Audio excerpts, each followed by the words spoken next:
Sementara di Nusantara tengah berlangsung gejolak dengan hadirnya Portugis yang berpusat di Malaka. Cucu dari Sultan Muhammad Al-Fatih dari Bani Uthmaniyah, yakni Sultan Selim pertama, berhasil meluaskan pengaruh dan kekuasaannya di dunia Arab.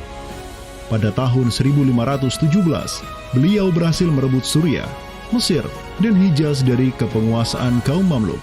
Khalifah Al-Mutawakkil 'alallah ketiga dari Bani Abbasiyah beserta Syarif di Makkah kini menyerahkan kepemimpinan umat Islam sedunia dan pelayanan dua kota suci kepada Sultan Salim pertama, penguasa Uthmaniyah yang bukanlah mereka berdarah Arab. Perlu dicatat bahwa penjelasan tentang Al-A'immatu fi Quraisyin itu, kalau kita merujuk kepada kitab Ar-Rawdah, Rawdatul Thalibin wa Umdatul Muftiin, memang ada hal yang menarik di sini. Di satu sisi ada mengatakan bahwa syarat khalifah itu harus Quraisy. Tetapi Imam Nawawi sepakat ketika katakanlah dari Quraisy tidak ada, terus diambilkan dari mana? Maka kemudian disebutkan di situ ya di luar Quraisy. Bisa dari bani ini, itu yang disebutkan di dalam kitab Ar-Rawdah. Karena itu sebenarnya syarat al-a'immah fi Quraisyin itu bukan syarat yang wajib, tetapi difahami di sini berdasarkan penjelasan yang diantaranya disebutkan dalam kitab Ar-Rawdah tadi, itu adalah merupakan syurut afdaliyah. Maka semenjak tahun 1517, kepemimpinan khilafah beralih ke Bani Uthmaniyah. Selim pertama dan anak keturunannya kini didapuk sebagai Khalifatul Muslimin, Amirul Mukminin, Khadimul Haramain, Al-Ghazi fil Barraini wal Bahraini, Zilullah fil Alam, Padisyah wa Khilafat Penah. Wilayah khilafah Uthmaniyah terus merangsek Eropa, dan merekalah yang menguasai Laut Mediterania dan juga Laut Merah. Adapun Portugis yang bercokol di Samudra Hindia mulai ketakutan karenanya. Karena dengan munculnya khilafah Uthmaniyah sebagai negara Islam yang adidaya, solidaritas Muslim sedunia akan bangkit kembali karena memiliki perisai kuat di sisinya. Ini erat kaitannya dengan hubungan dengan negeri kita karena keimanan yang kemudian merekatkan ya dengan semangat akidah Islamiyah, semangat ukhuwah Islamiyah, menjadikan umat muslim yang ada di Timur Tengah dengan umat muslim yang ada di Nusantara Indonesia itu terjalin hubungan yang sangat erat. Karena kita tahu bahwa ada ayat Allah Subhanahu wa taala yang menyatakan innamal mu'minuna ikhwah. Sesungguhnya orang-orang beriman itu adalah saudara. Ketika ada saudara mukmin yang terzalimi, maka saudara mukmin yang lain itu punya kewajiban untuk membela.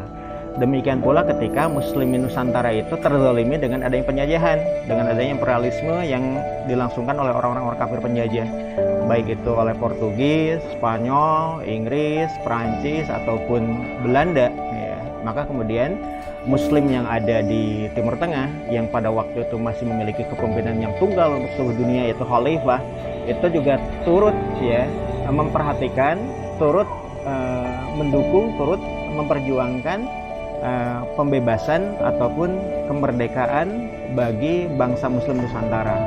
Kenapa? Ini semangat jihad di antara kaum muslim yang dihubungkan dengan semangat keimanan atau akidah Islamiyah tadi.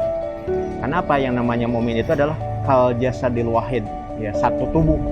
Ketika bagian tubuh yang lain itu teraniaya, maka tubuh yang lain pun punya kewajiban untuk membelanya ataupun juga ikut merasakan penderitaan yang dialami oleh bagian tubuh kaum muslim yang lain. Semenjak Portugis berhasil menancapkan kukunya di India dan Malaka, tidak hanya dua wilayah tersebut yang ditimpa petaka, namun juga hampir seluruh kesultanan di Samudra Hindia dan Nusantara. Sultan dari Samudra Pasai kala itu, Zainal Abidin bin Mahmud bin Zainal Abidin Ra'ubabdar, yang mendaulatkan dirinya sebagai Al-Qaim tahta Amri Rabbil Alamin, orang yang berdiri di bawah perintah Tuhan semesta alam, mengirim surat kepada Portugis di Malaka untuk menggugat kelakuan mereka yang sangat merugikan kaum muslimin di kawasan. Namun apalah daya, Sultan Zainal Abidin yang ini kemudian dikenal sebagai penguasa terakhir Pasai karena setelah ia wafat pada tahun 1517, bala tentara Portugis datang ke Pasai dan menaklukkan Kesultanan Islam pertama di Nusantara itu dengan penuh tipu daya. Tak hanya Pasai yang berhasil ditiadakan, Portugis juga mampu menahan serangan pasukan Islam dari Demak sampai Sultannya Patiunus bin Raden Patah syahid di Lumat Muntahan Meriam Portugis pada tahun 1521. Dengan diplomasinya yang jelas, Portugis juga menjalin kerjasama dengan kerajaan Pajajaran di Jawa Barat pada tahun 1522. 2 tahun berikutnya, kota Blambangan, Panarukan, dan Kediri yang masih menjadi basis kekuatan Hindu di Jawa menawarkan kerjasama dengan Portugis. Maka, Portugis banyak sekali mendapat aliansi sesama kafir yang berada di berbagai wilayah di Nusantara untuk bersatu padu menghantam kekuatan politik Islam yang baru tumbuh di Pulau Jawa. Bahkan di Maluku pun Portugis berhasil menancapkan kuasanya semenjak tahun 1536.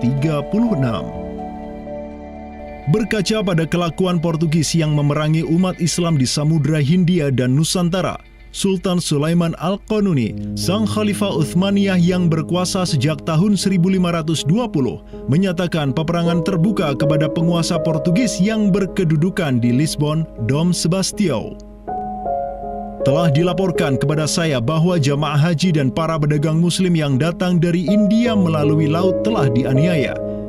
Jika engkau masih membangkang, maka dengan bantuan Allah yang Maha Agung, kami akan melakukan segala yang diperlukan untuk memulihkan ketertiban di negeri-negeri itu, dan tiada guna lagi bagi engkau untuk memprotesnya.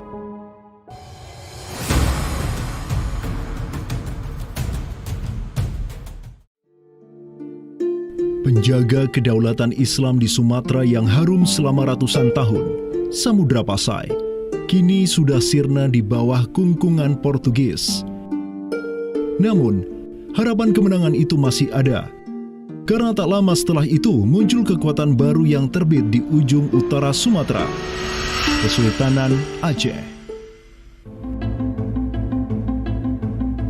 Kita mengetahui bahwa Sultan Aceh yang pertama adalah Sultan Ali Mughayat Shah. Ya, beliau wafat tahun 1530. Dan ini merupakan masa yang bersamaan dengan Sultan Sulaiman Al-Qanuni dari Khilafah Utsmaniyah. Prestasi Sultan Ali Mughayat Shah telah dicatat dengan tinta emas sejarah.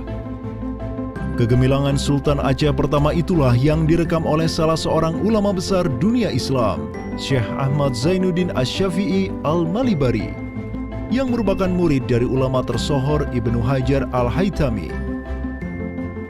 Dalam kitabnya Tuhfatul Mujahidin fi Ba'di Akhbaril Burtukaliyin, Syekh Zainuddin Asy-Syafi'i menulis, dan mereka, orang-orang Portugis, semoga Allah mengalahkan mereka, mendatangkan berbagai barang dari negeri-negeri yang jauh. Mereka menjadi ramai dan bertambah banyak di kawasan. Para penguasa berbagai pelabuhan menuruti kehendak mereka sehingga mereka sepenuhnya menguasai pelabuhan-pelabuhan tersebut. Pelayaran hanya dapat dilakukan dengan jaminan keamanan dari mereka. Perdagangan dan kapal-kapal mereka bertambah banyak, dan sebaliknya, perdagangan muslimin di luar kapal-kapal dan benteng-benteng yang mereka bangun makin merosot. Tiada seorang pun yang dapat merebut kota-kota pelabuhan itu selain Sultan yang mujahid, Ali Al-Asy. Semoga Allah menerangkan kuburnya. Karena Sultan Ali Al-Asy lah yang telah membuka Sumatera dan menjadikannya Darul Islam. Semoga Allah membalas kebaikannya untuk kaum muslim dengan sebaik-baik balasan. Kalau kita perhatikan makam Sultan Ali Mughayat Shah, di situ ada kalimat menarik yang terpampang di inskripsi makamnya. Al-Ghazi fil barri wal bahri yansuruhullah. Ya. Bahwasanya Sultan Ali Mughayat Shah itu juga dikenal sebagai Al-Ghazi, ya, petarung fil barri wal bahri, di darat dan di laut, yansuruhullah, semoga Allah menolong dia, begitu. Nah, kalau kita telisik gelar ini, ya, Al-Ghazi fil barri wal bahri yansuruhullah, Gelar Al-Ghazi itu merupakan sesuatu yang biasa digunakan oleh Sultan-Sultan Utsmaniyah. Inilah sang pemimpin para ghazi dari Aceh, Sultan Ali Mughayat Shah.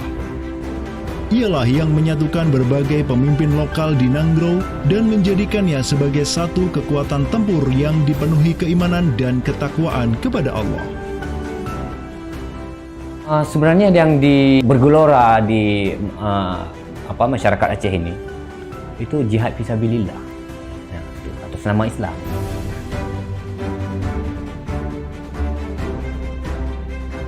Kampanye global Khilafah Utsmaniyah untuk menghajar Portugis senantiasa digelorakan oleh para khalifahnya dan juga oleh para negarawan daulah adidaya itu.